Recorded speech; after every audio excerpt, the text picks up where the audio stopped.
everybody, Myster here, and welcome back to another episode of Myster Talks Movies, a series where I go over the various movies that I've seen and I explain them and give my own opinions about them. Once again, I'd like to thank you all so much for the support I've been getting. And, make sure you subscribe to this channel so that you don't miss any more videos. Also, don't forget to comment down below if there's any movies that you'd like to suggest that I do a video on. So, yeah.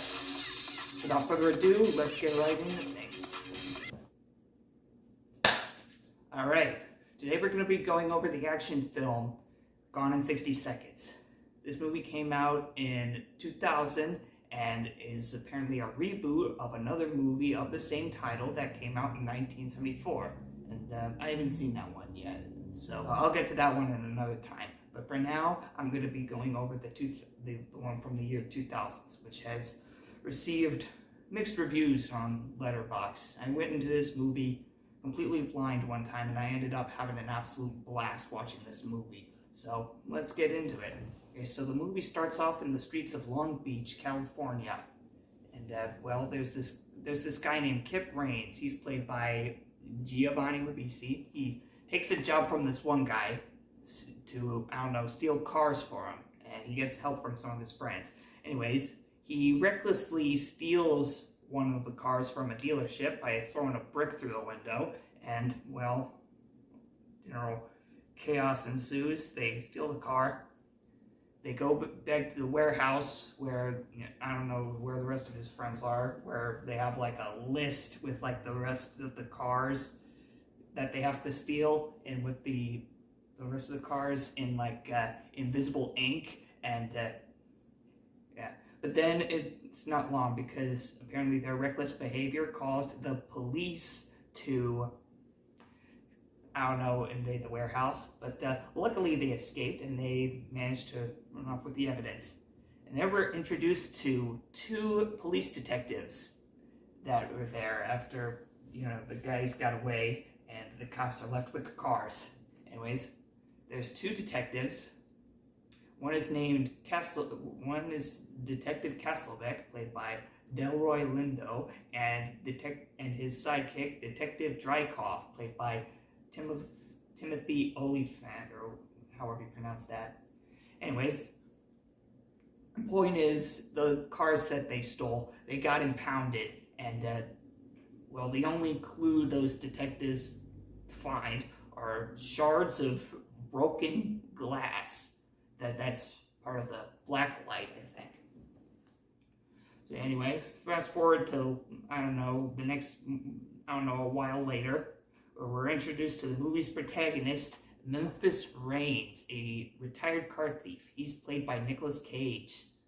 So yeah, that's gonna be fun. Anyway, he's a retired car thief. He has like a living he's working at a go-kart course for kids. Anyway, while he has the kids are racing, he's visited by an old friend of his named Atlee Jackson, played by Will Patton. Yeah, Atlee tells Memphis that, well, his brother Kip took a job and from this one guy named Raymond Calitri, and well, to put it simply, he blew it. And so, yeah, and so Memphis has to go over there and try to help him. And also, Atlee apparently works for Raymond Calitri, and this Calitri guy is like this big crime lord and carpentry guru. So yeah, that night, Memphis and Atlee go to the pier where they meet Raymond Calitri. Tells them that, Kip took the job to steal apparently 50 different cars by that Friday morning. Calitri basically tells Memphis that, your brother's in like is in like right now. So you steal 50 cars from you steal 50 cars and you bring them to me, and I'll spare your brother's life. If you fail, I'll kill him, and I'll put him in this coffin that I'm building. And crap! I forgot to turn off my air conditioning. Oh well, I'm sure it won't be that much of a burden. So yeah, Kip's basically being held hostage, handcuffed to a car that's attached to one of those car crusher thingies. And a little bit of a standoff happens, and after a little bit of threatening, Memphis agrees to, I don't know, to take the job, steal the 50 cars by that Friday, and if he succeeds, then Kip lives. And if they fail, then Cully kills him. Simple as that. So yeah, the next day, Memphis is meeting with his mom at a diner somewhere. She's a waitress, and basically tells her what happens, and that he has to come out of retirement to, I don't know, get 50 cars and save Kip's life. Anyways, after he leaves, he's met with Castlebeck and Drykoff. They talk, and well, apparently the detectives are kind of familiar with Memphis and his achievements throughout the years, and Castlebeck basically tells Memphis that he's like, yeah, I'm watching you. If you do anything out of the ordinary, I'm gonna go after you, I'm gonna arrest you, and you go to jail for the rest of your life. And so yeah. Fast forward a little bit, Memphis then meets up with an old friend of his named Otto, played by Robert Duvall. And tells him he tells Otto the situation, and he agrees to help him by, I don't know, helping him plan the whole thing. Calling some guys, calling some of their old friends, see if they can come in to help. It's like a bit of a montage with Memphis and Otto on the phone, calling some guys to see if they could help. And unfortunately, most of the guys that they try to call, they are either dead or they just ran off somewhere and are practically unreachable. And apparently only 2 guys managed to, I don't know, answer the call and come back to help. Those characters are Donnie, a driving instructor played by G. McBride, and Sphinx, a guy that works at a morgue. He doesn't talk, and he's just overall just a badass. He's played by Vinnie Jones. And there's one last person. That's apparently this is Memphis's ex, Sway, played by the one and only Angelina Jolie. And, I don't know, Memphis talks to Sway and asks for her help, and then she's like, nah, I'm sorry, I'm not doing this stuff again. So, I know it's a matter of life and death, but I can't help you. And then after that, Memphis gets ambushed by a rival gang. And apparently Sphinx, he comes up and he kind of trashes the gang's car by blowing it up, and he kind of beats them up too. So that's cool. So yeah, fast forward to later. So yeah, then we got Memphis, Otto, Donnie, and Sphinx hanging out in Otto's garage, and they're given the list of all the cars they gotta steal, and there's like 50 of them, and they have to. It's got to be done in like less than 3 days, so that ought to be tricky. And then Kip and his friends show up, and Memphis is like, "Hey, you shouldn't be here. This is very serious. You're not you're not participating in this. And he's like, well, my life is at stake here, and if we don't do this right, I'm gonna die. So I might as well help. And well, since there's only like 3 of you, I don't know, looks like you need the help more than ever. And so yeah, we got Kip, and he's got some other friends that'll help. There's Mirror Man, the gadget expert, Tumbler, he's a driver, and there's Fred, he's just like a friend of, he's just a friend of Kip. He doesn't have any redeeming skills. And then there's Toby, the computer genius. And apparently Tumbler's meeting with a guy in order to get laser keys for a series of Mercedes cars that are on the list that they stole previously. Now we get to the planning portion of the big car stealing heist, or boost as they like to call it. Apparently they found it a better idea to steal all 50 cars in one night. Yeah, that's not an easy thing. Kip even suggested, why don't we like spread it out a little, kind of make it a little easier. And then Memphis is like, well, if we do that, if we keep doing that, the cops will be on our asses. So if we do it all in one night, it's a lot more subtle.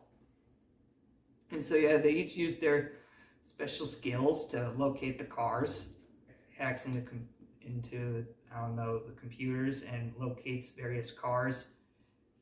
And they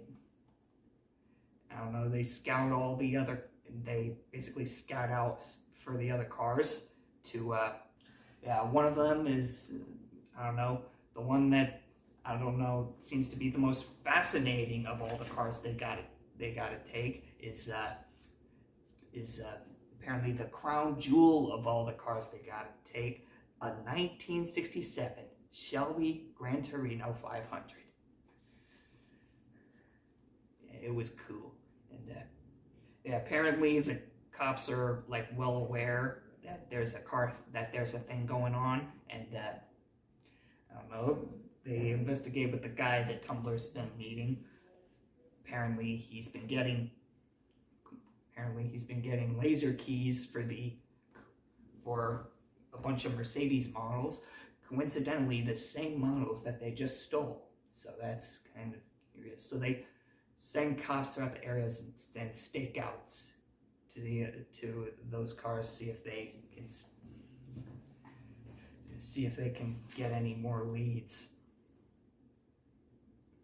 And then later that night, after they're done scouting, Memphis and Kip go running through the street, but they run into the gang that Memphis found earlier, and well, basically that gang is pissed, so they go after them. There's like a big chase throughout the suburban area. There's like a lot of guns and all that, and they kind of hide in a diner, and apparently there's a cop car there, so they just go in and shoot them. And then Memphis is just peeking through the window. He's like, "Ha, cop car!"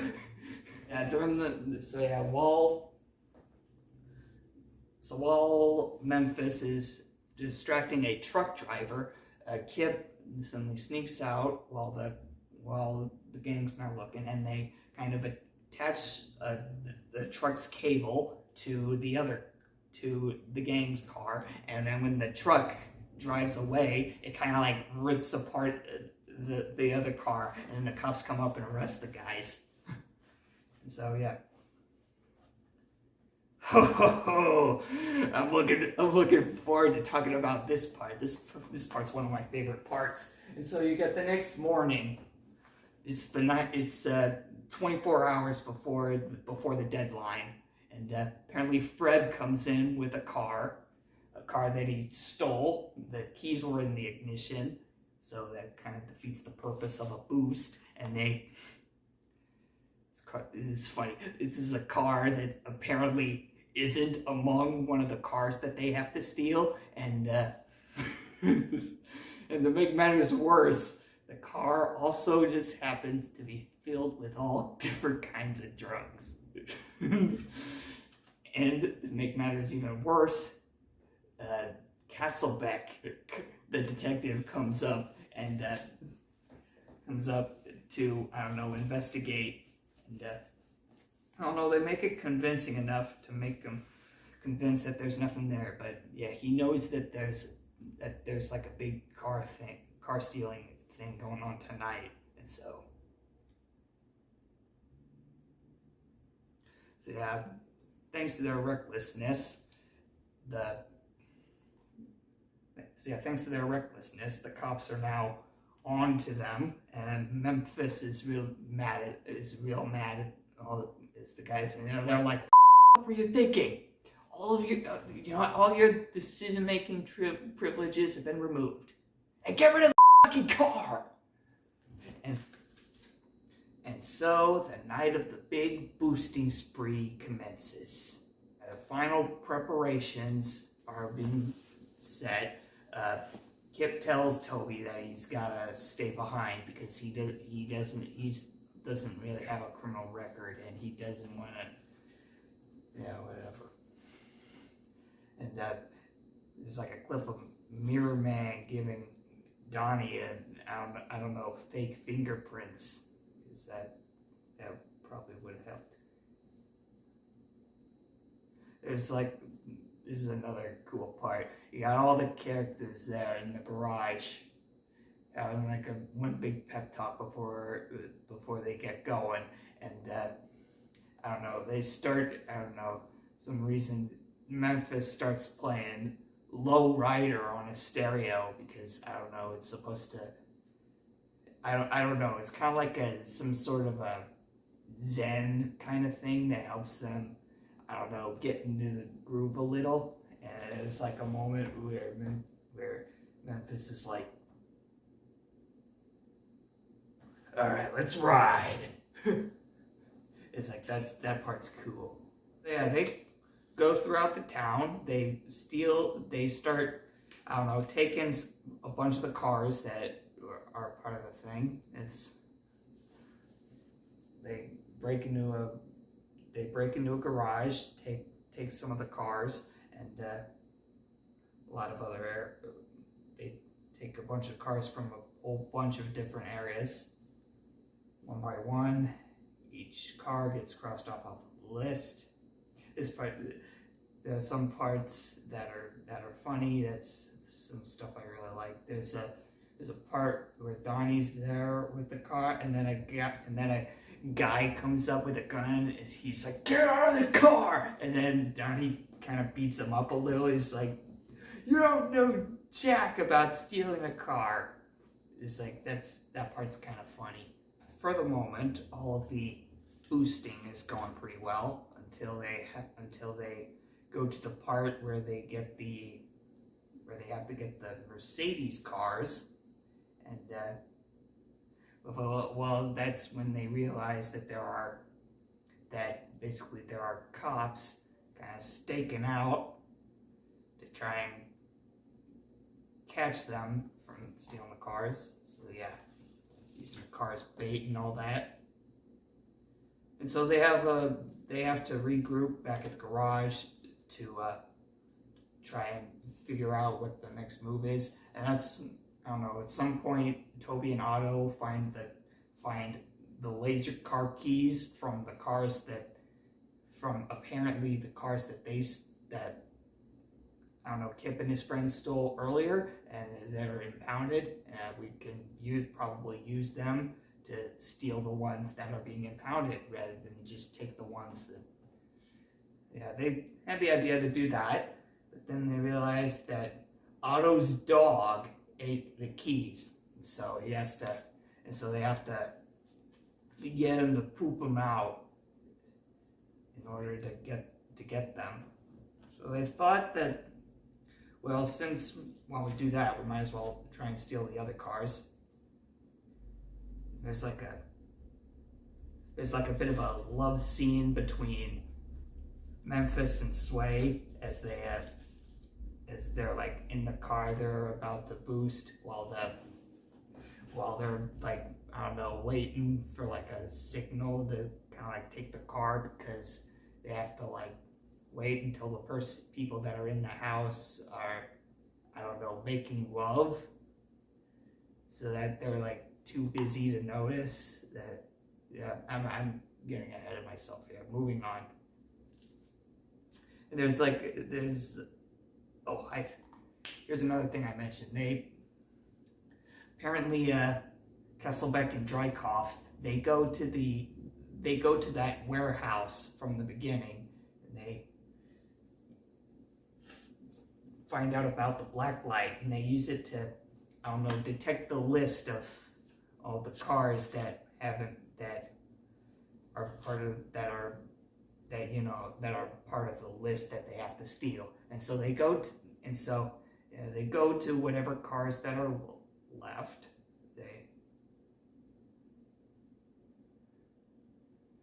There's one part where you get Sphinx and Mirror Man. They steal this one pickup truck from I don't know. He has like a snake. There's like a snake in the car. Mirror Man freaks out, and there's like and the whole thing's just Sphinx trying to get out of the parking garage and evade the police, all while Mirror Man's right next to him freaking out because there's a snake going up on his lap. So that's funny. One more comedic scene and a Michael Pena appearance later. The dog finally poops out the laser keys needed for the Mercedes. And so Memphis, Sway, and Sphinx, they break into the place and steal the cars, all while Mirror Man is distracting the security guy. So with only a few hours left until the deadline, most of the cars have been accounted for. There's 2 cars left. One is, of course, the GT500, and the other is a van somewhere in the suburban area. And Kip and Tumblr go there, and I don't know, Toby shows up there too for some reason. So yeah, they kind of go and try and get the van, but apparently they get caught and they had to escape during the chaos. They later get chased by police, and during all the chaos, Toby gets shot. And so after they go to the, I don't know, rendezvous, Kip and Atlee take Toby to the hospital. And so the last car left is the GT500, which is what Memphis does. He goes up to the place where the GT is. He takes it right when the detectives show up, and there's like an epic car chase throughout the city. I really like that. It's really awesome. There's like a part through the streets. He drives it through the canal or whatever. That part's cool. So yeah, there's a part where he tries to hide from the police, but apparently the car breaks down for some reason, and after he gets it working again, he kind of reaches the bridge where there's like a wreck or something. Anyway, it's blocked off, but there is a ramp, so he takes the car, he goes up through the ramp, and he jumps over all of that stuff. I mean, the impact kind of banged up the car a little, but yeah. And I don't know, some point before that, there's like a scene in the hospital. Toby's okay.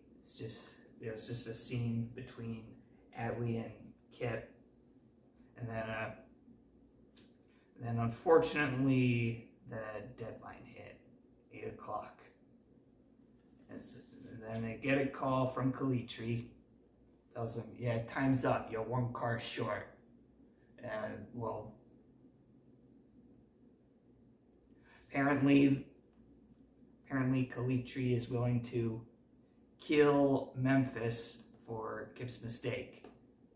So yeah, in Atlee's words, it seems that Memphis is taking Kip's place in the guillotine.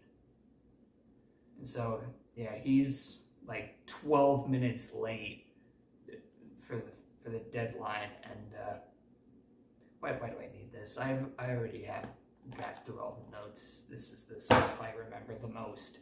There's like a part where, I don't know, the car arrives all banged up, and Calitri's basically pissed. He's like, you missed the deadline. Guess what? I'm gonna kill you now. And then he takes the car. A couple of his goons take him to the scrapyard, and I don't know, they take the car there too to get destroyed. And right when they're about to shoot him, Antley shows up and he's like, hey, you guys, I'd like to ask you guys like a quick question. And then one of the cranes or whatever comes in and I don't know, knocks out the two guys. And apparently Kip was the one doing the crane. And so, yeah, Memphis then goes into the facility where Calitri is. The two detectives are there too for some reason. Memphis kind of drop kicks Calitri for a little bit, and Calitri then pulls up a gun and tries shooting him, but I don't know. This next bit is of Memphis basically trying to navigate the facility, trying to I don't know, find a way to stop Calitri or whatever. And then I don't know, Calitri then finds what was his name? Sorry, I'm not bad with names. Yeah, he then finds Castlebeck. He's kind of pointing the gun at him. He's like, I'm gonna shoot you now. And then Castlebeck's like, that's a bad idea, man. Trust me. And while they're talking, Memphis comes up, hits Calitri, and then he falls to his death, landing on top of the coffin that he built. This little bit of irony, I guess. And then, I don't know, as thanks for saving his life, Castlebeck just kind of lets him go. And Memphis even tells him where all the container ship where all the cars are, so that's cool. Anyway, after that, like a few weeks later, all the guys are at Otto's garage having a big barbecue. Toby's there too, he's a little bit injured. And then Sphinx says his one line in the whole movie is kind of like a really deep philosophical, I don't know, thought or whatever. And yeah, it's cool. And yeah, and as for the fun conclusion, Kip eventually somehow buys the car, the GT that was in the scrapyard, and he kind of like remodeled it a little, kind of patched it up, and he gave it to Memphis. Says, thanks for saving his life. And so yeah, that's a cool ending. Yeah, that was Gone in 60 Seconds. Very overhated in my opinion, but I thought it was cool. I mean, come on, guys. It's Nicolas Cage, man. It's gotta be one of my favorite Nicolas Cage movies. Next to Face Off, of course, but I'll get to that another time.